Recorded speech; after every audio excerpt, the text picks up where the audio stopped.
Hello everyone. Before we start, make sure to like and subscribe to the channel, and leave a comment with where you're from and what time you're watching. That way, YouTube will keep showing you stories just like this one. Now, let's begin. The summer of 2019 was brutal for me financially. I was 23, halfway through nursing school at UC Davis, and my car had just died. Between tuition, rent, and now needing transportation, I was desperate for quick cash. That desperation led me to the shadier corners of Craigslist, scrolling past the obvious scams and MLM schemes, looking for anything that could help me make rent.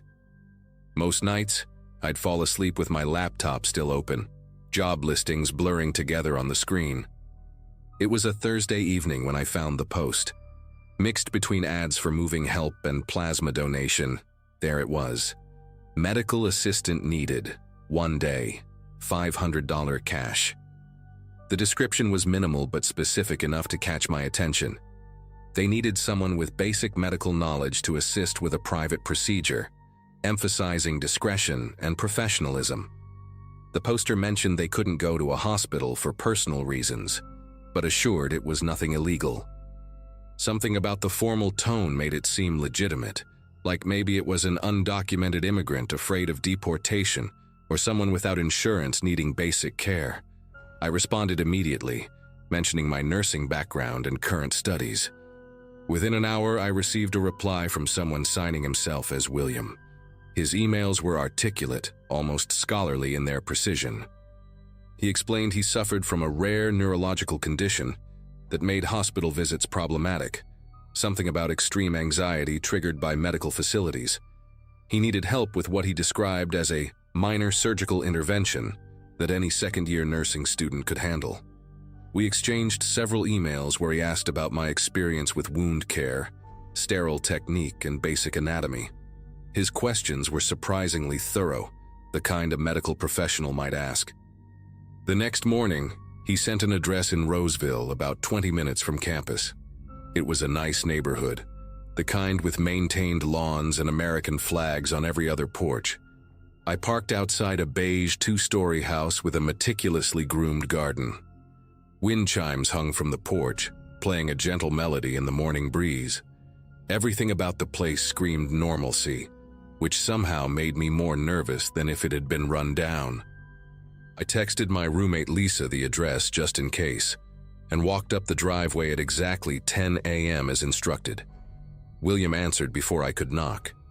He was maybe 50, thin but not frail, wearing pressed khakis and a button-down shirt that looked freshly ironed. His handshake was firm, professional, and his eyes held an intensity that made me unconsciously straighten my posture. The house smelled like lavender and antiseptic, an odd combination that somehow worked. He led me through a living room filled with medical textbooks and anatomy charts, past framed diplomas I didn't get close enough to read. We stopped at a door leading to what he called his procedure room, formerly a home office he'd converted for his medical needs. The room took my breath away. It looked more professional than some clinics I'd done rotations in. A leather examination chair sat in the center, surrounded by rolling metal trays laden with sealed instruments. UV sterilization boxes hummed quietly on a counter. Boxes of gloves, masks, and sterile gauze lined the shelves with military precision. A surgical light hung from the ceiling, currently dimmed but clearly functional. On the main tray, I spotted tourniquets, various forceps, scalpels still in their sterile packaging, and bottles of what looked like lidocaine and betadine. Everything you'd need for minor surgery, all seemingly legitimate medical supplies. William noticed me taking inventory and smiled, a controlled expression that never quite reached his eyes.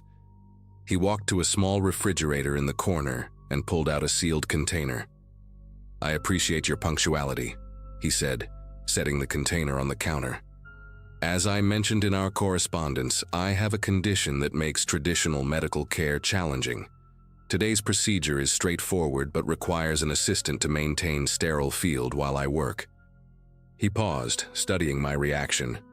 "I need to remove my left small toe. The tissue has become necrotic due to a circulatory issue, and waiting longer risks infection spreading to the foot. The words hung in the air between us like a physical presence. I felt my professional training kick in even as every instinct screamed that this was wrong. Necrotic tissue was serious, potentially life-threatening if infection set in, but self-amputation? That was something else entirely. I watched him pull on nitrile gloves with practiced ease, noting how his hands never trembled, how methodically he moved. "Sir," I started, my voice steadier than I felt. "If you have necrotic tissue, you really need proper medical attention. This isn't something that should be done at home regardless of your condition." He turned to me then, and for the first time, I saw something desperate flicker behind that controlled exterior. "Listen carefully," William said, removing his left sock with clinical detachment. "I am a retired vascular surgeon, 22 years at Mercy General before my condition manifested. I know exactly what I'm doing and the risks involved." His foot appeared normal except for the smallest toe, which was indeed blackened and clearly necrotic. The demarcation line where healthy tissue met dead was distinct, about a centimeter from where the toe joined the foot. "I've already completed a course of antibiotics. Blood flow studies show the damage is isolated. I have everything needed for the procedure, including antibiotics for post-op. What I cannot do alone is maintain proper sterile technique while operating on myself." He pulled out a manila folder from a drawer and handed it to me. Inside were medical credentials, board certifications, even recent blood work showing no signs of systemic infection. Lab results from Quest Diagnostics dated 3 days ago, imaging studies showing the isolated necrosis. Everything appeared legitimate, down to the raised seals on his old medical license. "The $500 is yours whether you stay or leave," he continued, pulling out an envelope thick with 20s. "But if you leave, I'll attempt this alone, and we both know how that could end. One slip, one break in sterile field, and I could lose far more than a toe." The weight of his words settled on me like a lead blanket. Every ethical guideline I'd learned screamed against this, but the evidence was right there. The toe was dying, would need to come off regardless. If he really was a surgeon, he'd know the technique better than most ER doctors. I found myself mentally cataloging the supplies, proper anesthetics, sterile instruments, even suture materials that looked hospital grade. My eyes kept drifting to the toe, black as charcoal against his pale skin. "Why can't someone you worked with help you?" I asked, stalling while my mind raced. "Surely you have colleagues who would understand." William had already begun laying out instruments in order of use, each movement precise and automatic. "My condition," he said quietly, "is not physical. It's psychiatric. Severe PTSD from a patient death, triggered specifically by medical facilities and anyone I associate with that life. Even speaking about it now." His jaw tightened, and I noticed the first tremor in his hands. "You're safe because you're a stranger, a student. No connection to that world beyond your training." He looked at me directly, and I saw not madness, but a terrible clarity in his expression. "I've planned this for weeks. Timed the antibiotics, the blood work, even the weather. No rain means less humidity, lower infection risk. All I need is someone to hand me instruments and monitor for breaks in sterile field. 20 minutes, maybe 30. Then you leave with your money and never think about this again." I stood there for what felt like hours, but was probably only seconds. The rational part of my brain ran through scenarios. If I left and he attempted this alone, botched it, bled out or got sepsis, could I live with that? But if I stayed, assisted in what was technically an illegal procedure, what would that mean for my nursing license if anyone found out? The money on the counter seemed to pulse with possibility. Rent, groceries, gas for a month. William had returned to his preparations, moving with the calm efficiency of someone who'd made peace with their decision. "I'll need you to gown up," he said, gesturing to a package of surgical gowns on the side table. "Standard sterile technique. You remember that from your clinicals?" Maybe it was the clinical way he asked, or the familiar ritual of gowning and gloving, but I found myself moving forward. My hands went through the motions I'd practiced hundreds of times, secure the gown, gloves over the cuffs, check for tears or contamination. William watched approvingly as he prepped his foot, painting concentric circles of betadine from the toe outward. The sharp antiseptic smell filled the room, transforming it from a home office into something more serious. He infiltrated the local anesthetic with expert precision, talking me through each step as if teaching a particularly important lesson. Digital block at the base, then a ring block for backup. Can't risk incomplete anesthesia when precision matters. What followed was perhaps the strangest half hour of my life. William worked with mechanical precision, narrating each step in the detached tone of a teaching surgeon. I passed instruments as requested, maintained the sterile field, and watched as he removed the necrotic toe with textbook technique. The bone saw made a sound I'll never forget, high-pitched and thin, nothing like the movies. He sutured the wound closed with tiny, perfect stitches, applied antibiotic ointment, and dressed it with the care of someone handling precious china. Throughout it all, his hands remained steady, his voice calm. Only once did he pause when a car honked outside, and I saw his whole body tense before forcing himself to continue. When it was over, William remained in the chair while I cleaned up, bagging the contaminated materials and the toe. He insisted on proper biohazard disposal, had even arranged for a medical waste pickup. He handed me a typed sheet of post-operative instructions, antibiotics schedule, and signs of infection to monitor. "I'll manage the follow-up care myself," he said, testing the dressing one final time. "The hard part's done." As I prepared to leave, he pressed the envelope into my hands along with an extra $100. "For being professional," he said simply, "and for understanding that sometimes the right thing and the legal thing aren't the same." I drove home in a daze, the money heavy in my pocket. Over the next few weeks, I found myself checking local obituaries, half expecting to see William's name. It never appeared. About a month later, I received a single text from an unknown number. "Healing well. Thank you." I never responded. Never told anyone except Lisa the bare minimum and tried to forget the whole thing. But sometimes when I'm working in the hospital now as a full RN, I think about William and wonder how many people like him exist, trapped between what they need and what the system can provide. I kept the extra $100 in my wallet for months, unable to spend it, until finally donating it to a free clinic downtown. Somehow, that felt like the right ending to the whole strange story.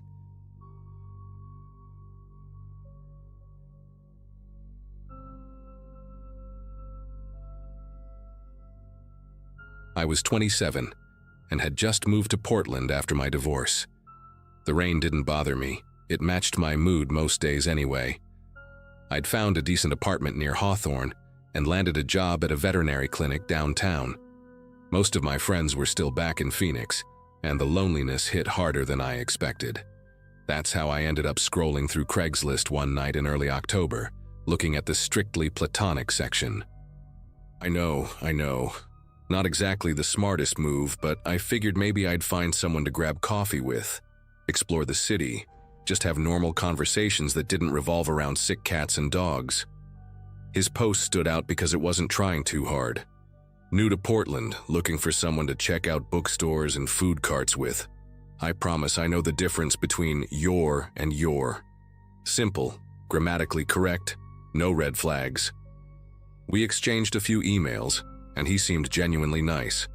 Brandon, 32, worked in IT, had just relocated from Seattle for a job.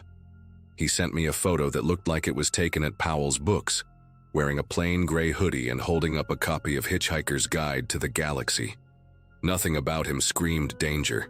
He had this boyish face with sandy brown hair that stuck up a little in the front, like he'd just rolled out of bed. We agreed to meet at a coffee shop on Alberta Street that Saturday afternoon. The first meeting went better than I'd hoped. Brandon showed up exactly on time, wearing the same gray hoodie from his photo, which I found oddly reassuring. He bought my latte without making a big deal about it, and actually asked questions about my job that showed he was listening. We talked for 3 hours, about books, about the weirdness of Portland compared to other cities, about our favorite episodes of The Office. He had this laugh that was almost silent, just his shoulders shaking while he grinned at something I'd said. When we left, he gave me a quick side hug and said he'd had a great time. Would I maybe want to check out the Japanese garden next weekend? I said yes. Walking back to my car, I felt lighter than I had in months. The second time we hung out, something small nagged at me, but I pushed it aside.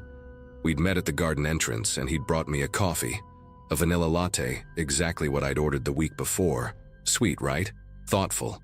Except when I mentioned I usually preferred tea in the afternoons, his face did this quick thing, like a flash of irritation that disappeared so fast I wondered if I'd imagined it. "Oh," he said, "I'll remember that for next time." The rest of the afternoon was pleasant enough. He knew a lot about the different plants, pointed out the koi fish that had names, made jokes about tourists taking selfies.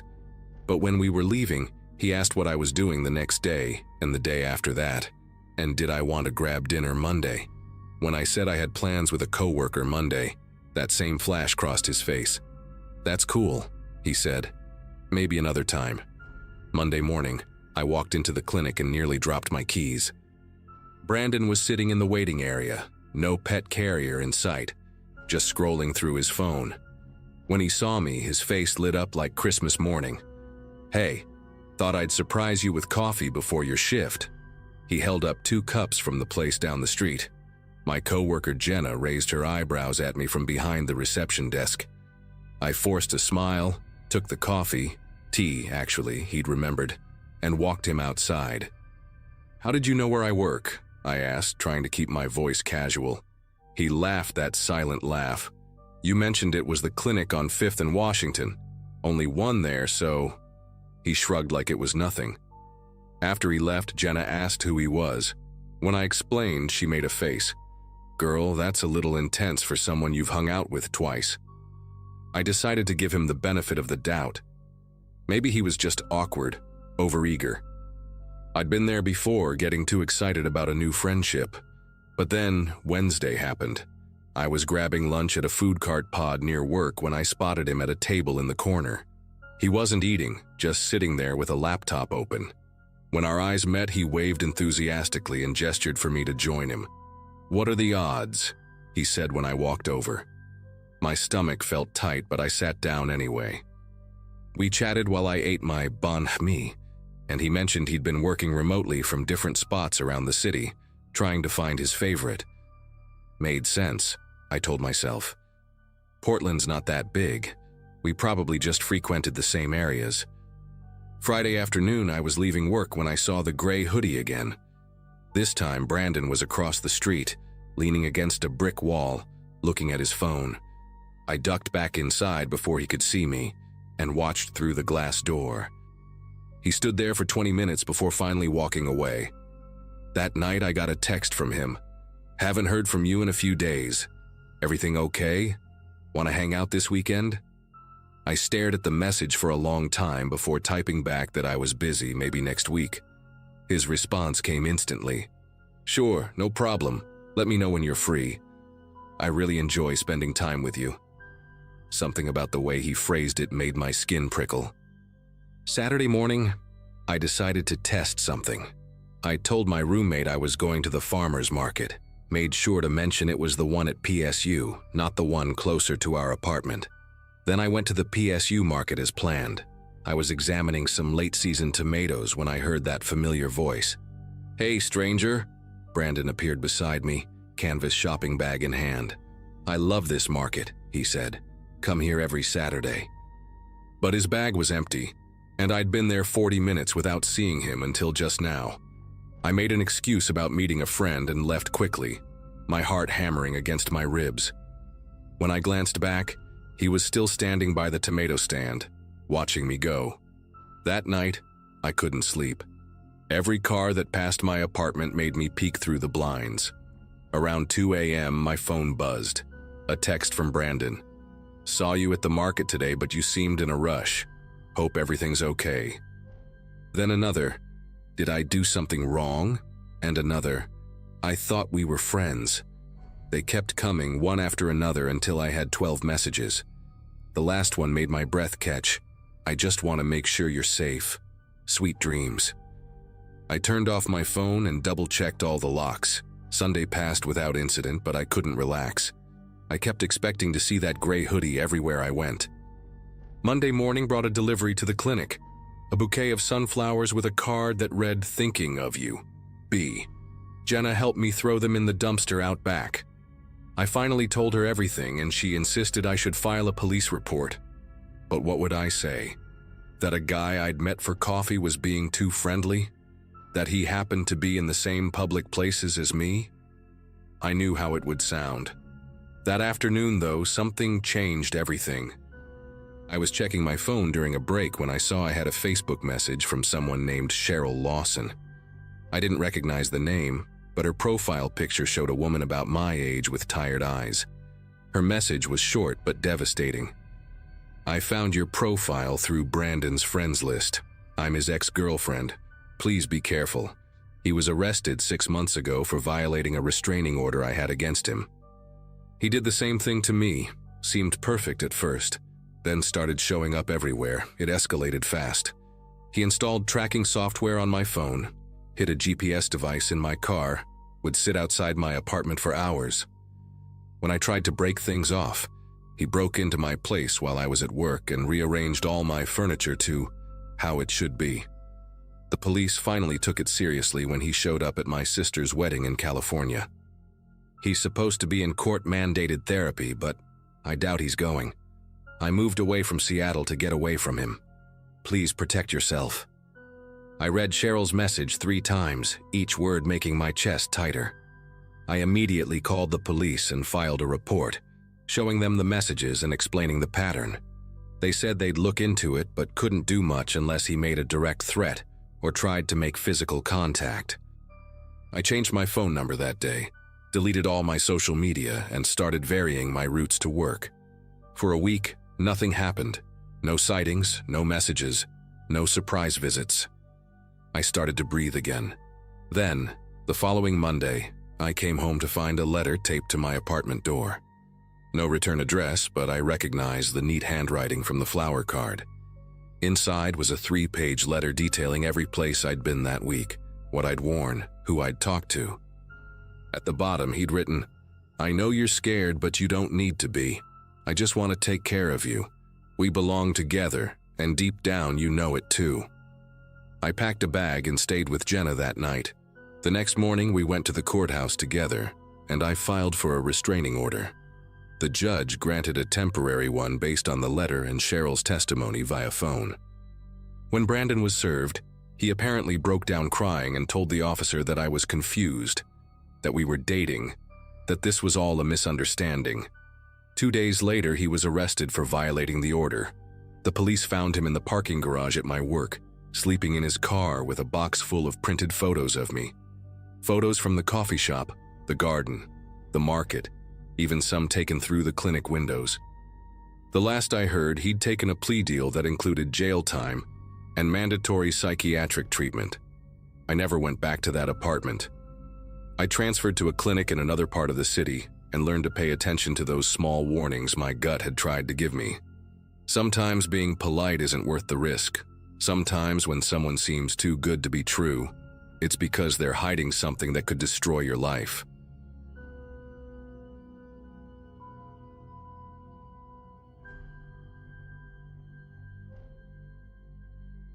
Something happened to me about 3 years ago that I still think about almost every day, and I finally decided to share it here because maybe someone can help me make sense of it. I was 17 at the time, living with my mom in a small apartment complex on the outskirts of Phoenix. Money was always tight. Mom worked double shifts at the diner downtown just to keep us afloat, and I'd been saving up from my part-time job at the local grocery store for months to buy an Xbox. All my friends had one, and I felt like such an outsider not being able to play online with them. I had finally scraped together enough cash from bagging groceries and helping elderly neighbors with yard work. The plan was to buy a brand new console, but when I counted my savings that Wednesday morning in March, I realized I was still about $60 short of what I needed for a new one from GameStop.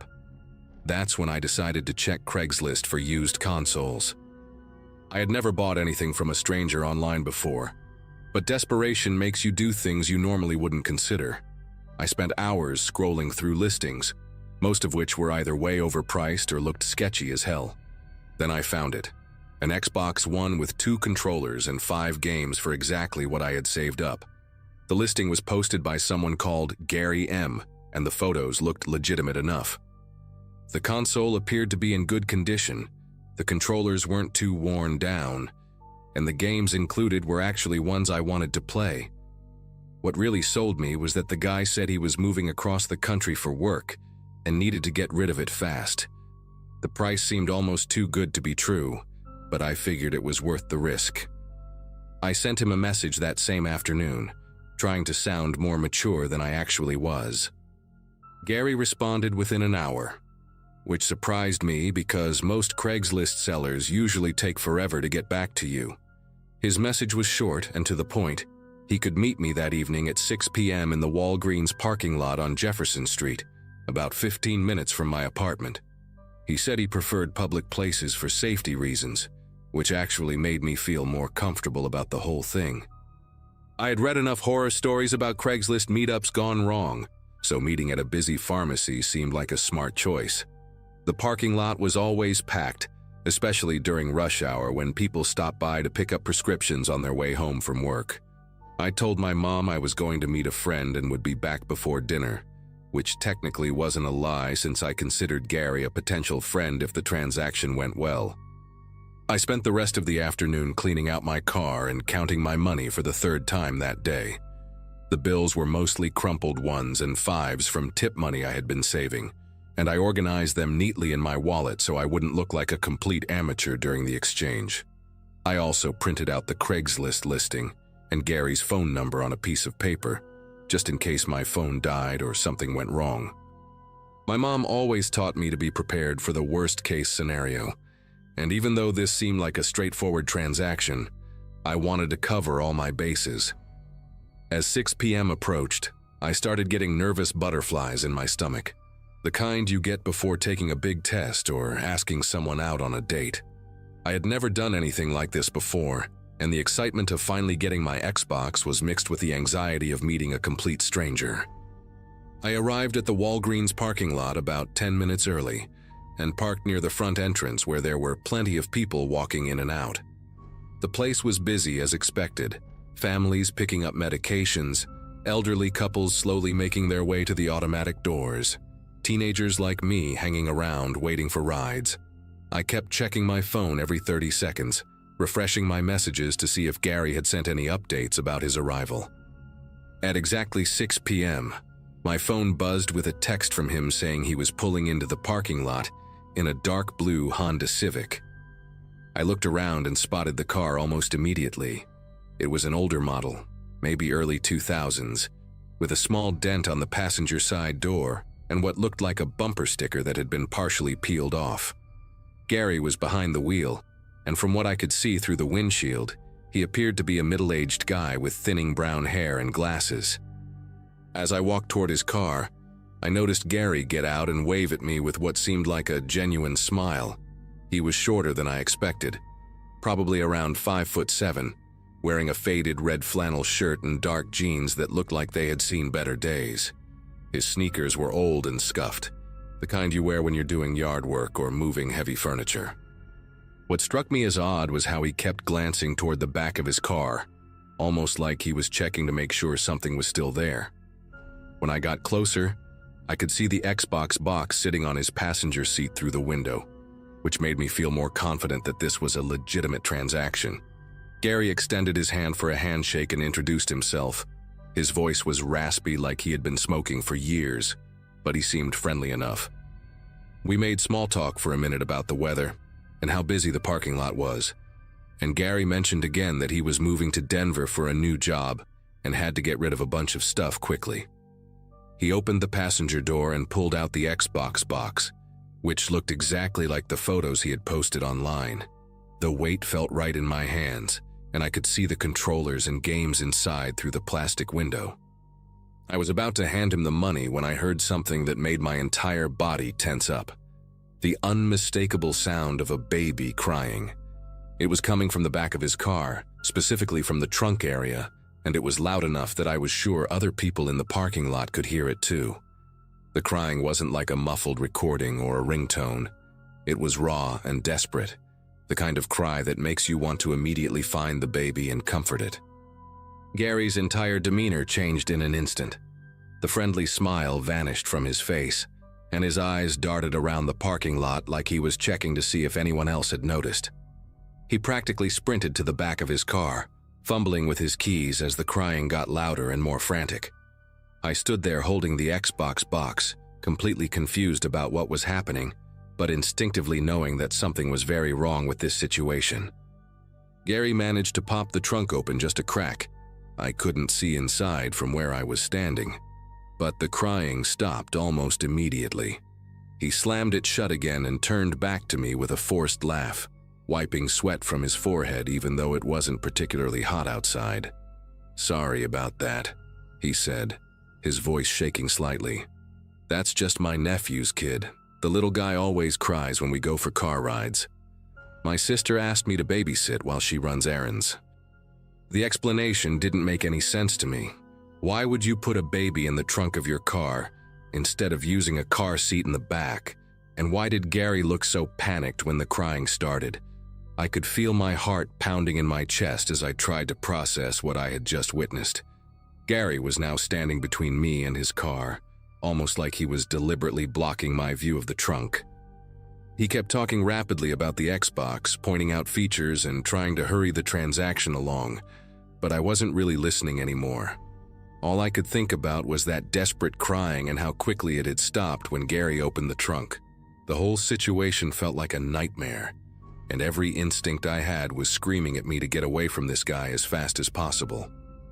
I handed the Xbox box back to him and mumbled something about forgetting my wallet at home, which was obviously a lie since I had been holding my money the entire time. Gary's expression shifted from forced friendliness to something darker when I said I couldn't buy the Xbox. He stepped closer to me, and I could smell cigarettes and something else on his breath that I couldn't identify. "Come on, kid," he said, his voice taking on a more aggressive tone. "You dragged me all the way out here for nothing. I've got other people interested in this thing." I started backing away toward my car, making up some story about my mom calling and needing me home right away. Gary followed me for a few steps, still holding the Xbox box, but stopped when we got closer to the main entrance where more people could see us. I practically ran to my car, got in, and locked the doors immediately. As I was pulling out of the parking space, I saw Gary in my rearview mirror, still standing there watching me leave. What really freaked me out was that he wasn't putting the Xbox back in his car. He was just standing there, holding it, staring at my car as I drove away. I drove home in complete silence, my mind racing with questions about what I had just experienced. The rational part of my brain kept trying to convince me that Gary's explanation about babysitting his nephew made sense, but the more I thought about it, the less believable it became. Who puts a baby in a car trunk? And why did the crying stop so abruptly when Gary opened it? I kept replaying the sound in my head. It was definitely a real baby, not a recording or a toy. When I got home, I told my mom I hadn't been able to find a good Xbox deal and would keep saving up for a new one. I couldn't bring myself to tell her what had actually happened because I wasn't even sure what I had witnessed. That night, I lay in bed staring at the ceiling, wondering if I should call the police, but what would I tell them? That I heard a baby crying from someone's car and the guy gave me a weird explanation. It didn't seem like enough evidence of anything illegal. The next morning, I couldn't stop thinking about the incident, so I decided to check if Gary had reposted the Xbox listing on Craigslist. When I searched for his ad, it was completely gone, not just marked as sold, but entirely removed from the site. I tried searching for other listings by Gary M, but found nothing. I even went back to the Walgreens parking lot that afternoon, though I'm not sure what I was hoping to find. Everything looked normal, just regular people going about their business, picking up prescriptions and shopping. I asked one of the Walgreens employees if they had noticed anything unusual in the parking lot the previous evening, but they just looked at me like I was crazy. For weeks afterward, I found myself scanning every dark blue Honda Civic I saw on the road, looking for that particular dent and half-peeled bumper sticker. I never saw Gary's car again, but the memory of that baby's cry never left me. Even now, 3 years later, I still wonder what was really in that trunk and whether I should have done something more to help.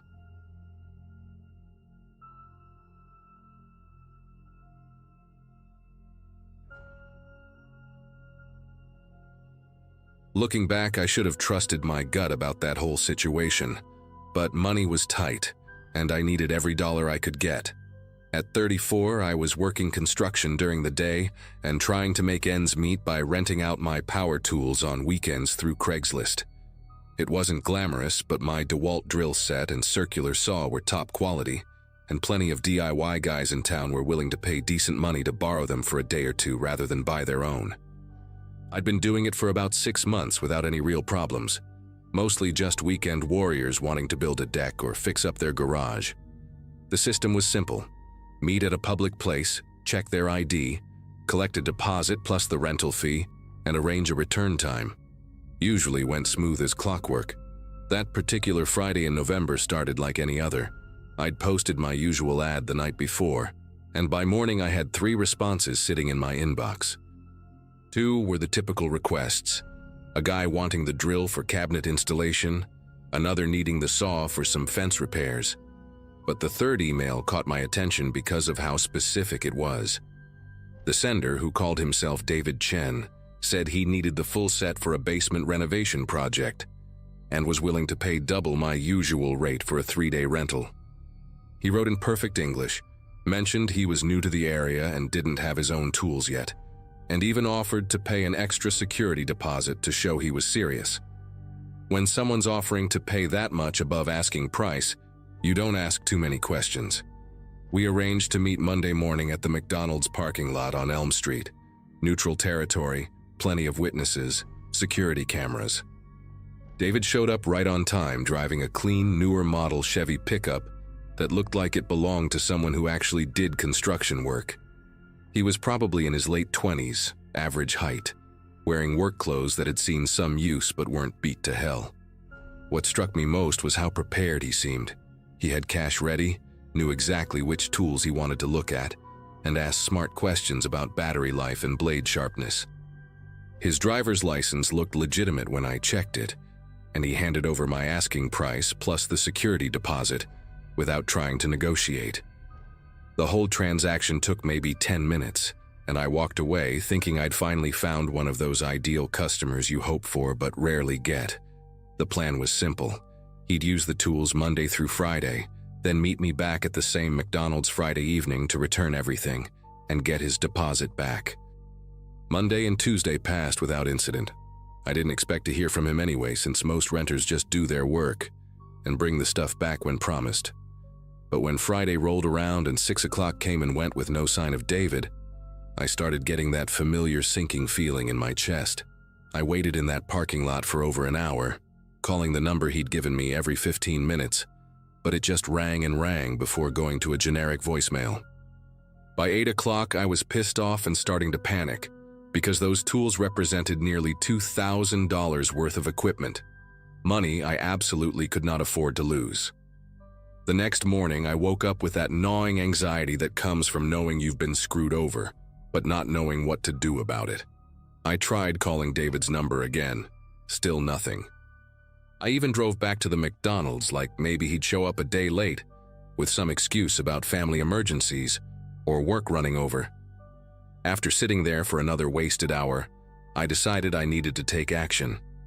I still had a photo of his driver's license on my phone from when I documented the rental, so I had his name and address, David Chen, 1247 Oakwood Drive. I'd never actually tracked down a customer before, but losing those tools would have meant weeks of scrambling to replace them, and I couldn't afford that kind of setback. The address was only about 20 minutes across town, in one of those older neighborhoods where the houses were built in the 70s and had seen better days. When I pulled up to 1247 Oakwood Drive, the first thing I noticed was how wrong everything looked. The house was clearly foreclosed. There was a bank notice stapled to the front door. The lawn hadn't been cut in months, and newspapers were piled up on the porch like nobody had lived there in ages. The windows were dark, some of them boarded up, and paint was peeling off the siding in long strips that fluttered in the breeze. I sat in my truck for a few minutes, trying to make sense of what I was seeing. Either David had given me a fake address, or he'd somehow been using this abandoned place for something. Both possibilities made my stomach twist into knots, but I'd come this far, and wasn't about to turn around empty-handed. I parked on the street and walked up the cracked driveway, looking around to make sure none of the neighbors were watching.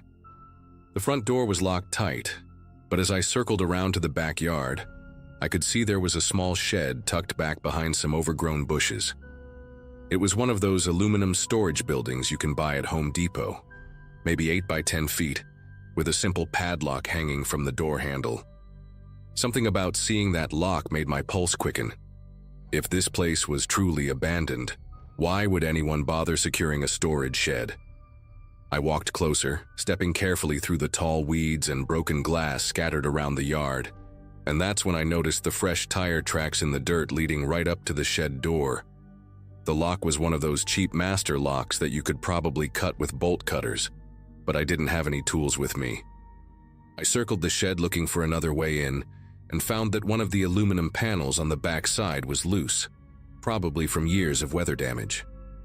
With some careful prying, I managed to bend it enough to squeeze through into the dark interior. The smell hit me immediately, a mixture of motor oil, rust, and something else I couldn't quite identify but made my throat burn. As my eyes adjusted to the darkness, I could make out shapes stacked against the walls, boxes, tarps, and in the corner closest to the door, a familiar red and black case that made my heart jump. My DeWalt drill set, sitting there like it was waiting for me to find it. I squeezed through that gap in the aluminum siding as quickly as I could, my shirt catching on the sharp edges and tearing slightly. Once inside, I fumbled around until I found my phone's flashlight, and the beam revealed more than just my tools. The shed was bigger inside than it looked from outside, and someone had been using it as some kind of workshop or storage space. There were plastic tarps hung from the ceiling like makeshift room dividers, extension cords snaking across the floor, and several folding tables covered with items I couldn't immediately identify in the dim light. But right there in front of me, clear as day, were my circular saw and the rest of my equipment, arranged neatly on one of the tables like they belonged there. The relief I felt at seeing them was immediately replaced by a creeping dread. If David had just wanted to steal my tools, why bring them here instead of selling them or taking them home? As I moved closer to collect my equipment, the flashlight beam swept across something that made me stop dead in my tracks. There, partially hidden under a crumpled fast food bag, was a work glove, the kind construction guys wear to protect their hands, but this one was stiff with what looked like dried blood, dark reddish-brown stains covering the palm and fingers. My mouth went dry and I felt my heartbeat thundering in my ears as I tried to convince myself it could be anything: rust, paint, motor oil. But deep down I knew what I was looking at, and every instinct I had was screaming at me to grab my tools and get the hell out of there as fast as possible. I should have listened to those instincts, but curiosity and disbelief kept me rooted in place. I needed to understand what I'd stumbled into, so I forced myself to look around more carefully. That's when I spotted something white poking out from under one of the tarps near the back wall.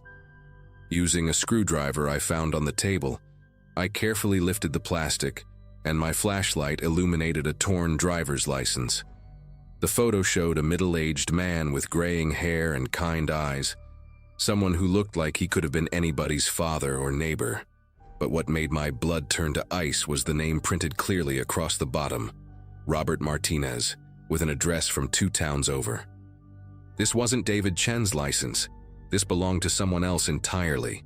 Someone whose identification had ended up in this nightmare shed for reasons I didn't want to think about. The pieces started falling into place in the most horrible way possible. David Chen probably wasn't even a real name. Whoever had rented my tools had used them for something terrible, something that involved Robert Martinez and explained the blood on that glove. I realized I was standing in what might be a crime scene. touching evidence, breathing air that suddenly felt thick and contaminated. My first instinct was to call the police immediately, but then I remembered that my fingerprints were all over this place now, and I'd broken in illegally. How would I explain finding my stolen tools in a shed behind an abandoned house without sounding like I was involved in whatever had happened here? The whole situation felt like it was spinning out of control, and I needed to think clearly about my next move. I stood there in that shed for what felt like hours but was probably only a few minutes, my mind racing through every possible scenario. The smart thing would have been to leave everything exactly as I found it and call the police from a safe distance. But those tools represented my livelihood.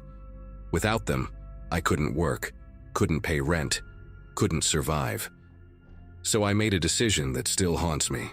I carefully gathered up my equipment, wiping down every surface I'd touched with my shirt.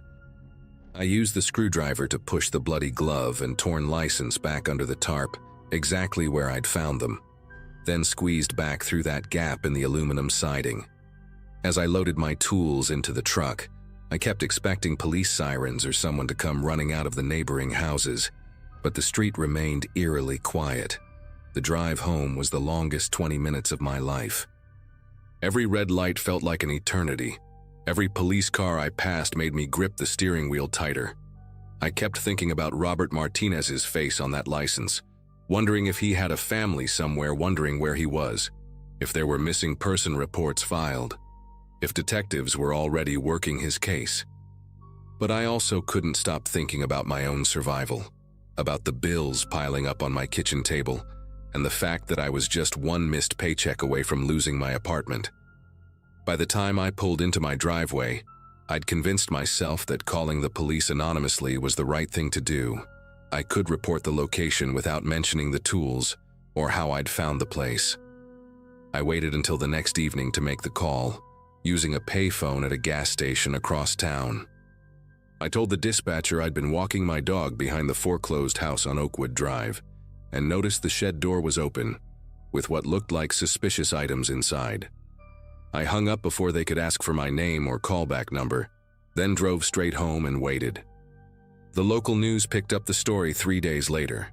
Police had discovered evidence related to a missing person case, Robert Martinez, who disappeared 2 weeks earlier after responding to a Craigslist ad about buying used construction equipment. They'd arrested a suspect based on evidence found at the scene, though they didn't release many details about what exactly they'd discovered in that shed. I never found out what happened to the real David Chen, or if that was even a real person whose identity had been stolen. The fake ID was good enough to fool me, but probably wouldn't have held up under police scrutiny. I stopped renting out my tools after that. Couldn't bring myself to meet strangers in parking lots anymore. Couldn't trust that anyone was who they claimed to be. Sometimes I wonder if I should have handled things differently, if Robert Martinez's family deserved to know the whole truth about how that evidence was discovered. But I also know that my anonymous tip led to an arrest, and maybe that's enough. Those tools still sit in my garage, and every time I use them for legitimate work, I remember that shed and hope I made the right choice in a situation where there were no good options.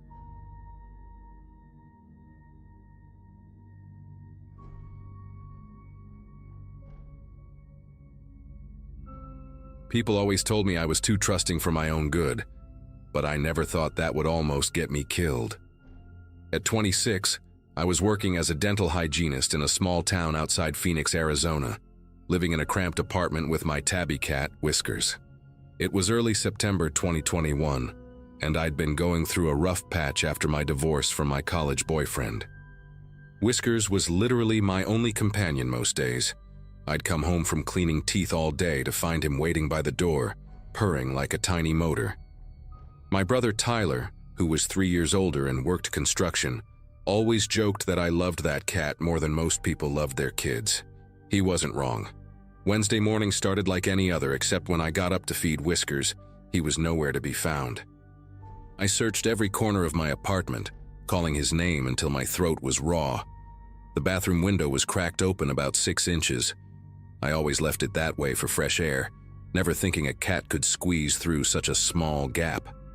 But Whiskers was lean and determined when he wanted something. I spent my entire lunch break that day walking around the apartment complex, shaking his treat bag and asking neighbors if they'd seen him. By evening, panic had settled deep in my chest like a stone. The next morning, I posted on every social media platform I could think of and put up flyers around the neighborhood.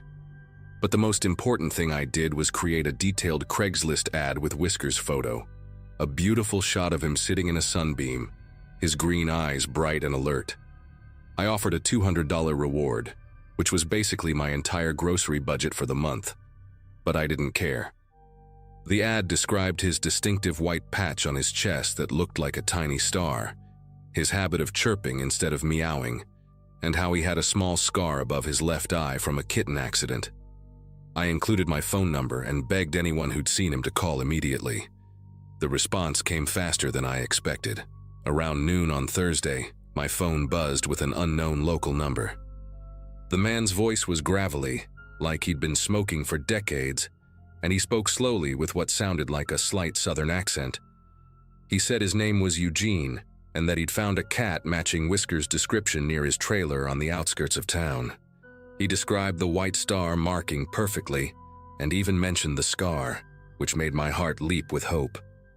But then he said something that made me pause. He insisted I needed to come out to his place to properly identify the cat, claiming he couldn't bring it to me because it was acting skittish around strangers. The address Eugene gave me was way out on Route 87, past the last gas station, and into an area I'd never explored. He said to look for a blue mailbox with the number 4472 and turn left down a dirt road. Something about his tone made me uncomfortable. He kept emphasizing how I needed to come alone because too many people might spook the little guy. When I mentioned bringing my brother for safety, Eugene's voice got sharper, almost irritated. He said fine, but we needed to be quiet and move slowly. The whole conversation felt strange, but the thought of Whiskers being scared and alone somewhere made me push aside my doubts. I called Tyler immediately after hanging up, and he agreed to drive me out there after he got off work at 5. Tyler picked me up in his beat-up Ford pickup, and we headed out as the sun was starting to sink toward the horizon. The drive took about 40 minutes, winding through desert scrubland dotted with saguaro cacti and the occasional mobile home. As we got further from town, the houses became more spread out and run down. Tyler kept the radio on low, playing classic rock, but I could barely focus on the music. My stomach was churning with a mixture of excitement and anxiety. Every few minutes I'd check my phone to make sure I had signal, though it was getting weaker the further we drove. The landscape outside looked increasingly desolate, just endless stretches of sandy dirt and sparse vegetation. When we finally found the blue mailbox, it was so faded and dented that we almost drove past it. The number 4472 was barely visible, painted in peeling white letters. Tyler turned left down what could generously be called a road. It was really just 2 tire tracks, separated by a strip of weeds and rocks. His truck bounced and lurched over potholes and debris. About a quarter-mile down this path, we came to a clearing that made both of us stop talking. Instead of a single trailer with someone's home, we were looking at what appeared to be an abandoned RV lot. There were maybe 8 or 10 old recreational vehicles scattered around, most of them clearly broken down and uninhabitable. The silence was the first thing that hit me. No sounds of life, no dogs barking, no generator humming, just the wind whistling through broken windows and loose metal. Most of the RVs had flat tires, missing doors, or were sitting at odd angles like they'd been there for years. Rust streaked down their sides in orange tears, and several had tarps stretched over holes in their roofs. Tyler put the truck in park, but left it running, his expression grim as he scanned the area. We sat there for a moment, neither of us wanting to admit what we were both thinking. This didn't look like a place where anyone actually lived, let alone someone who'd found and was caring for a lost cat. That's when we saw movement from the largest RV at the far end of the lot. A man emerged from what looked like a 1980s Winnebago with brown and tan stripes, its awning hanging at a dangerous angle.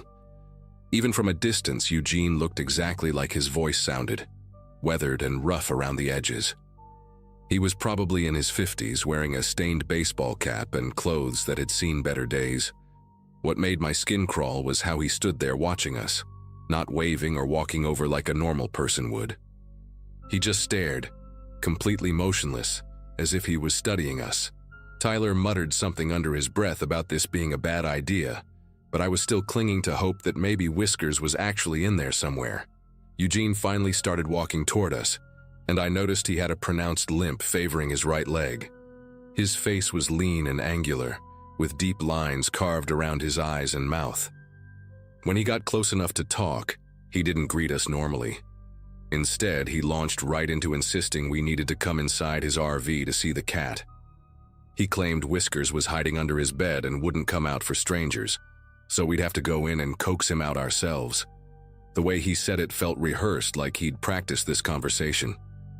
Tyler and I exchanged glances, and I could see the warning in my brother's eyes. The whole setup felt wrong.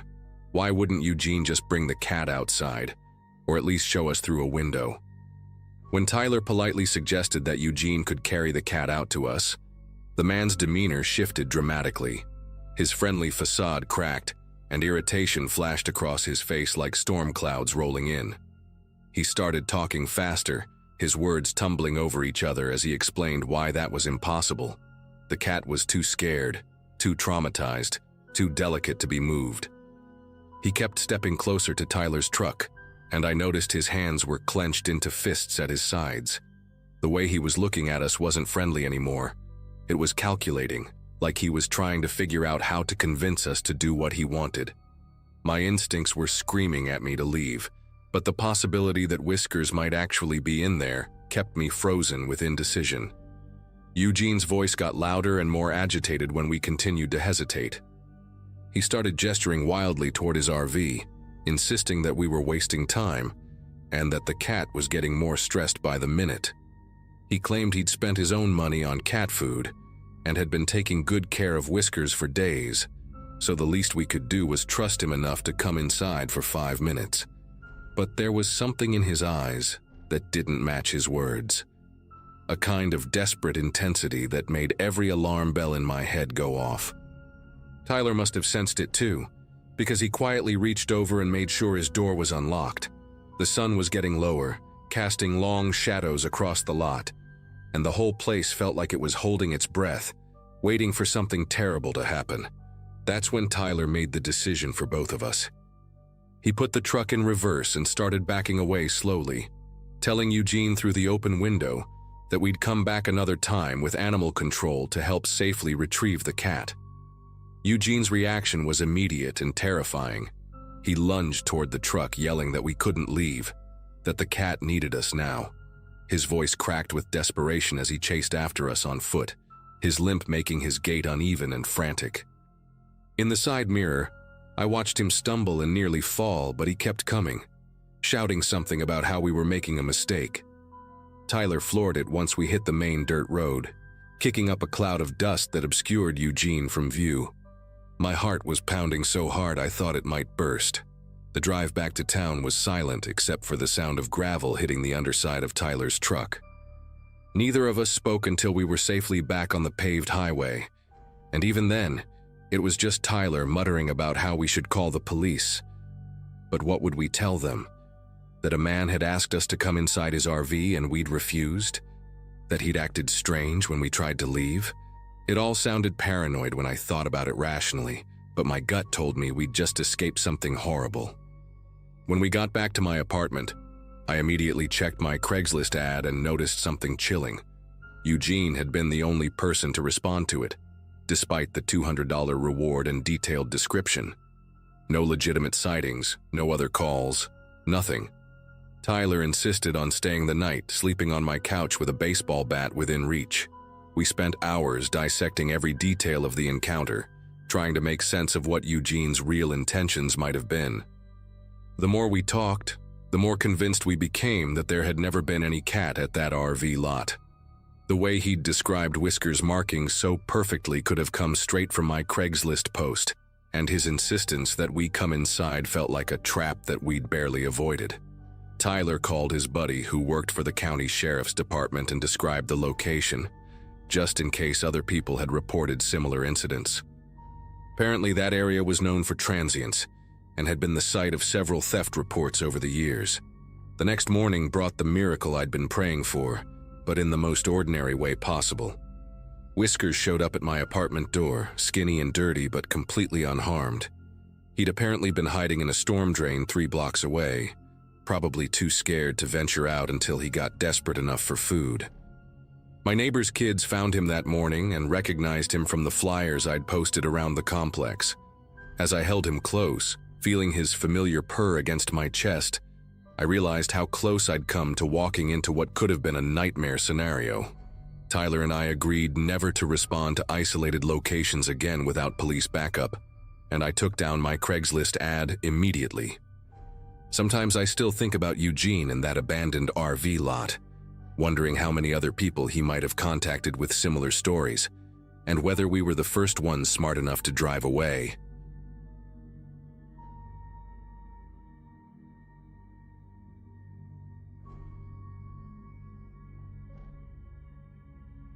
I work night shifts at a packaging warehouse outside Phoenix, so I'm used to being up all hours and having weird schedules. 3 years ago, during summer 2022, I was living in this cramped studio apartment with my girlfriend Amanda, and we'd been saving up for months to get a decent TV since ours was this ancient 32-inch piece of junk from like 2008. Money was tight because Amanda had just started nursing school, and I was basically covering all our expenses on my warehouse salary. We'd been browsing Facebook Marketplace and Craigslist every day, looking for something affordable, but everything decent was way out of our price range. Then on a Friday morning, right after I got home from my shift, I saw this listing that made me do a double take. Someone was selling a 55-inch Samsung Smart TV, barely used, for $300, when the same model was going for at least $600 everywhere else. The photos looked legit, showed the TV from different angles, even had the original box and manual visible in the background. The seller's name was Kevin Thompson, and when I messaged him, he responded within minutes explaining that he was moving out of state for work and needed to get rid of the TV fast. He seemed normal enough in our text exchange, mentioned he'd bought it just 8 months ago, but his new place already had a built-in entertainment system. What struck me as a little unusual was that he insisted we meet in the underground parking garage of his apartment complex, instead of just having me come up to his unit. He said the elevator had been broken for weeks, and he lived on the 8th floor, and there was no way he could carry a 55-inch TV down all those stairs by himself. Made sense to me at the time, especially since he offered to bring it down to the garage level ahead of our meeting time so I wouldn't have to wait around. We agreed to meet at 2 p.m. that same day, and he sent me the address of the building along with instructions to park near the south entrance and take the stairs down to sublevel B. Amanda thought the whole thing seemed a bit sketchy, mainly because of the unusually low price, but I convinced her that some people really do need to sell things quickly when they're moving. I'd bought stuff off Craigslist plenty of times before without any issues, and this didn't seem much different except for the good deal we were getting. I grabbed the $300 in cash from our savings envelope, told Amanda I'd be back in an hour with our new TV, and headed out in my beat-up Nissan Sentra. The apartment complex was about 20 minutes away in a decent part of town, one of those newer developments with clean brick buildings and well-maintained landscaping. When I pulled into the parking lot, I noticed it was pretty quiet for a Friday afternoon, with only a handful of cars scattered around. The building Kevin had directed me to looked just like all the others, and I easily found the south entrance with the stairwell that led down to the underground garage. The garage was dimly lit, with those fluorescent lights that buzz and flicker, and it had that musty concrete smell mixed with car exhaust that all underground parking areas seem to have. It was bigger than I expected, stretching out in both directions with numbered parking spaces and concrete pillars every 20 feet or so. I checked my phone and saw it was exactly 2 p.m., so I started looking around for Kevin and the TV. The place was eerily quiet except for the hum of the ventilation system and the occasional drip of water somewhere in the distance. I walked deeper into the garage, my footsteps echoing off the concrete walls, scanning the area for any sign of the cellar or a TV box. After about 5 minutes of searching, I spotted something near the far wall, past a row of parked cars.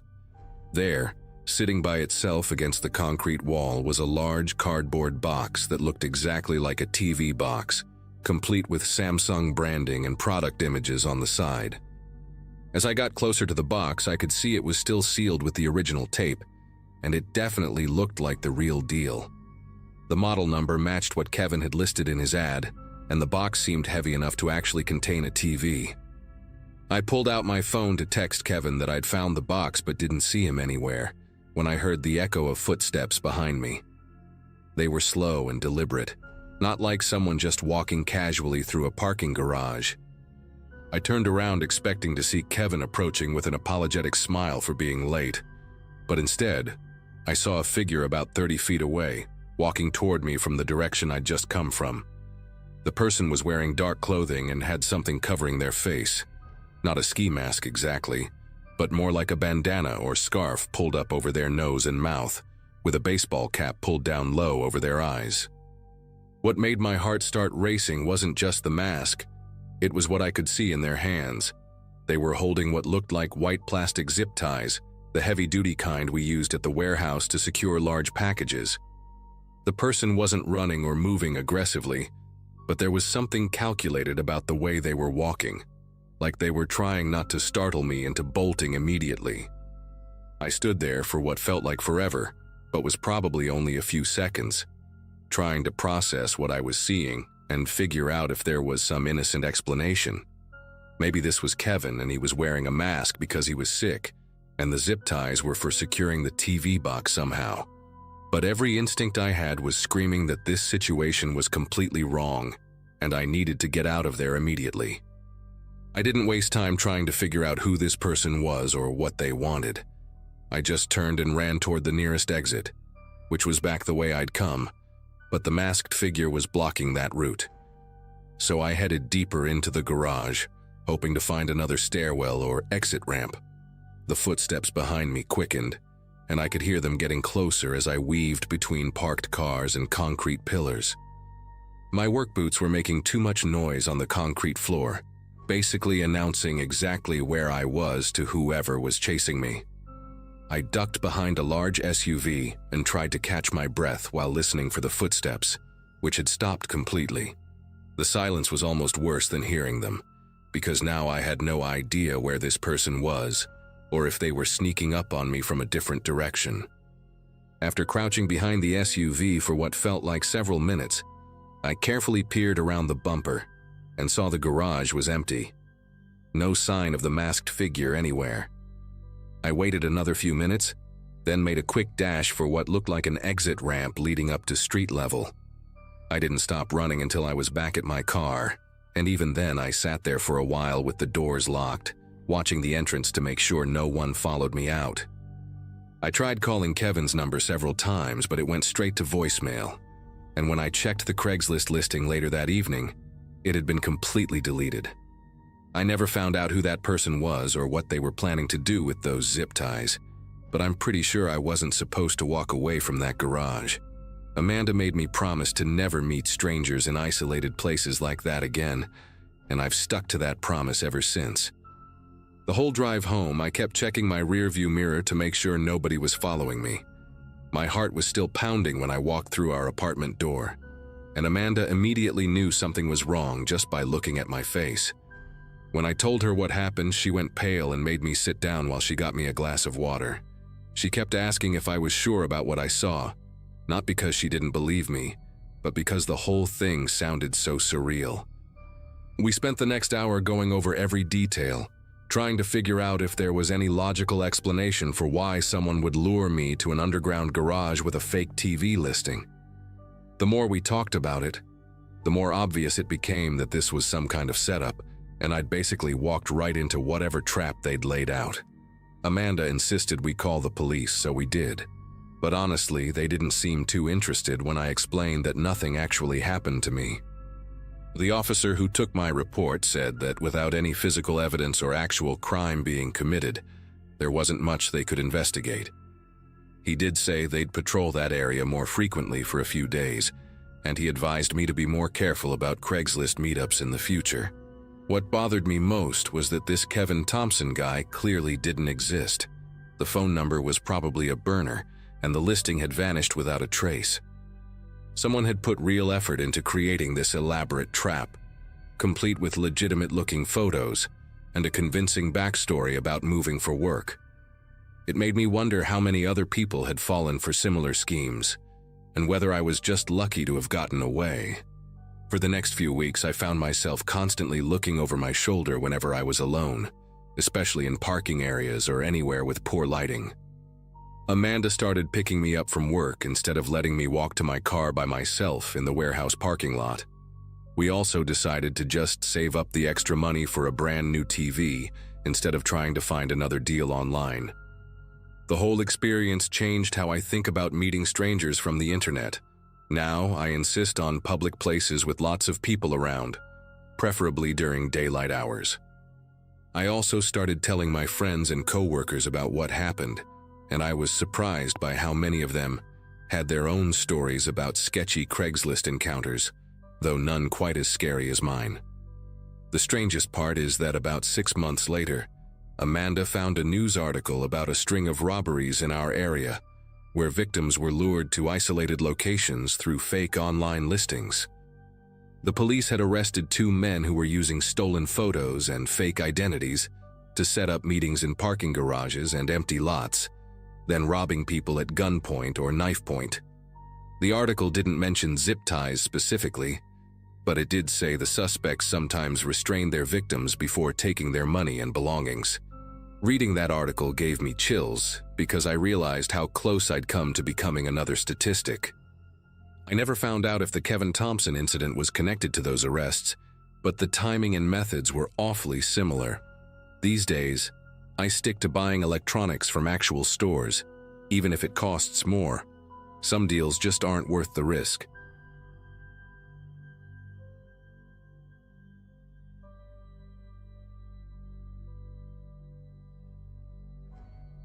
Everyone always told me that taking random gigs off Craigslist was asking for trouble, but as a broke college junior trying to pay for textbooks and ramen noodles, I didn't have much choice.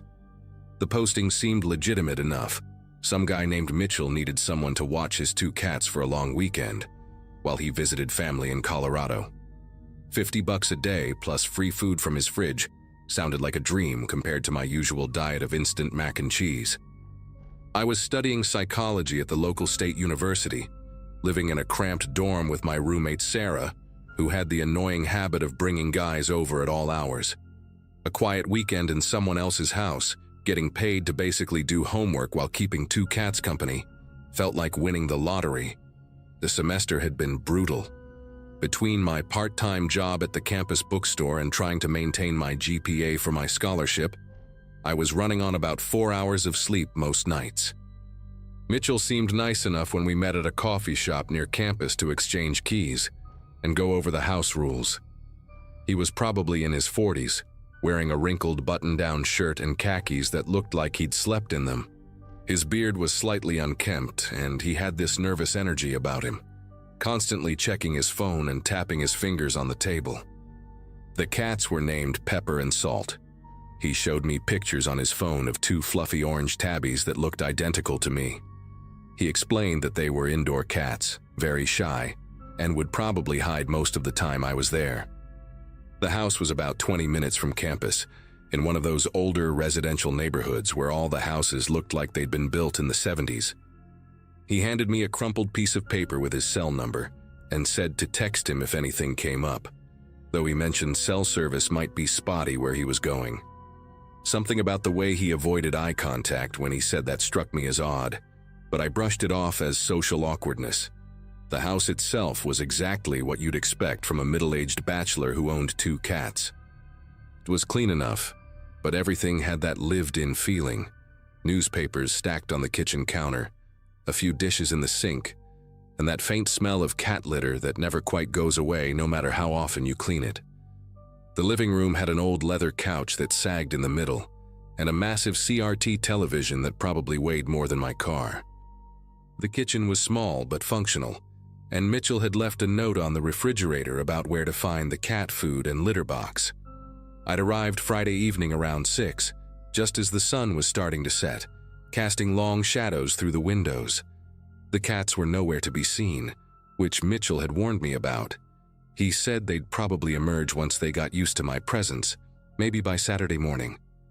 I set my backpack down in the guest bedroom, a tiny space with a single bed and a dresser that looked like it came from a thrift store.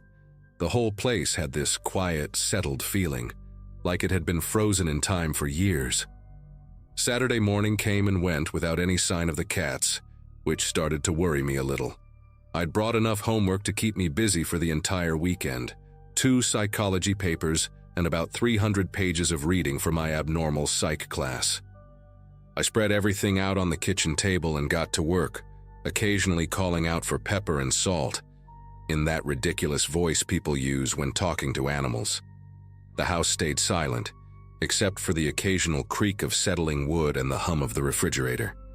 I texted Mitchell around noon to let him know everything was going fine, but I didn't hear back. By evening, I was starting to feel a little creeped out by the complete absence of the cats. I'd searched every room, looked under beds and couches, even checked the closets. It was like they'd vanished into thin air. I tried to convince myself they were just really good at hiding, but something nagging at the back of my mind kept whispering that maybe something was wrong. The house felt too quiet, too empty, like even the cats knew something I didn't. That night was when everything started to get weird. I'd settled into the living room with my laptop, working on a paper about cognitive behavioral therapy, while some mindless sitcom played in the background for company. The house had gotten cold as the sun went down, and I'd found an old Afghan on the back of the couch that smelled faintly of fabric softener and cat hair. Around 11:30, I heard what sounded like footsteps coming from somewhere above me. At first, I thought maybe it was just the house settling. Old houses make all kinds of noises, right? But these sounds had a rhythm to them, like someone pacing back and forth across a wooden floor. Step, step, step, pause. Step, step, step, pause. I muted the TV and listened more carefully, my heart starting to pick up pace. The footsteps continued for maybe 5 minutes before stopping completely. I sat there in the silence, straining to hear anything else, but the house had gone back to its usual quiet hum. I tried to rationalize it. Maybe it was a neighbor's house, sound traveling through thin walls, or pipes expanding and contracting with the temperature change. The footsteps started again around 2 in the morning, just as I was drifting off to sleep in the guest bedroom. This time they were more distinct, more deliberate. I could hear them directly above my room, a slow, measured walk from one end of what sounded like a hallway to the other. The floorboards creaked with each step, and I could even hear what sounded like something being dragged occasionally. My mouth went dry, and I lay there frozen under the covers, barely breathing as I listened. The pacing went on for what felt like hours, but was probably only 15 or 20 minutes. I grabbed my phone and almost called the police, but what would I tell them? That I heard footsteps in an empty house where I was supposed to be the only person. They'd probably think I was some paranoid college kid letting my imagination run wild. When the sounds finally stopped, I spent the rest of the night wide awake, jumping at every little noise the house made, every creak of wood, every whistle of wind outside, every distant car driving by made my pulse spike. Sunday morning brought no relief. If anything, the daylight made everything feel more unsettling, because I could think more clearly about what I'd heard. I decided to text Mitchell about it, keeping my message casual so I wouldn't sound like a crazy person. "Hey Mitchell, hope your trip is going well.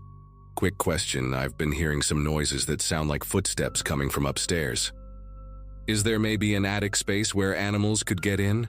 Just want to make sure everything's secure up there." I sent the message around 9 a.m. and went back to my homework, trying to distract myself with reading about dissociative disorders. His response came back about an hour later, and it made my stomach twist into knots. There's no attic in that house. The roof is too low-pitched for any kind of storage space. Probably just settling sounds. Old houses are noisy. "How are Pepper and Salt doing?" I stared at his text for a long time, reading it over and over. No attic? but I'd clearly heard someone walking around up there, and the sounds were definitely coming from above the ceiling. I spent most of Sunday afternoon trying to convince myself that Mitchell was right, that I'd just been hearing normal house sounds amplified by my imagination and lack of sleep. But as evening approached, I found myself getting more and more anxious about the coming night. I'd still seen no sign of the cats, which was starting to seem less like shyness and more like they simply weren't there. The house felt wrong somehow, like a movie set designed to look lived in, but missing all the little details that make a place feel truly occupied. I noticed that the milk in the fridge had expired 2 weeks ago, and there were no dirty clothes in the hamper in Mitchell's bedroom. The more I looked around, the more it seemed like no one had actually been living there recently. But if that was true, then who had I heard walking around upstairs? And why would Mitchell lie about there being no attic? I kept glancing up at the ceiling, half expecting to see a face peering down at me through some hidden opening. The rational part of my brain kept trying to explain everything away, but my gut was screaming that something was very, very wrong. Sunday night, I couldn't take it anymore. The footsteps had started again around 10 p.m., and this time they seemed more urgent, more aggressive. Instead of the slow pacing I'd heard before, it sounded like someone was moving furniture around up there. Heavy, dragging sounds followed by loud thumps that made the light fixture in my room sway slightly. I grabbed a flashlight I'd found in the kitchen drawer and decided I was going to figure out what was going on, even if it meant looking like an idiot. I walked around the entire house, examining every wall and corner for some kind of access point to an upper level. The house was a simple ranch-style layout. Living room, kitchen, 2 bedrooms, 1 bathroom, all on a single floor.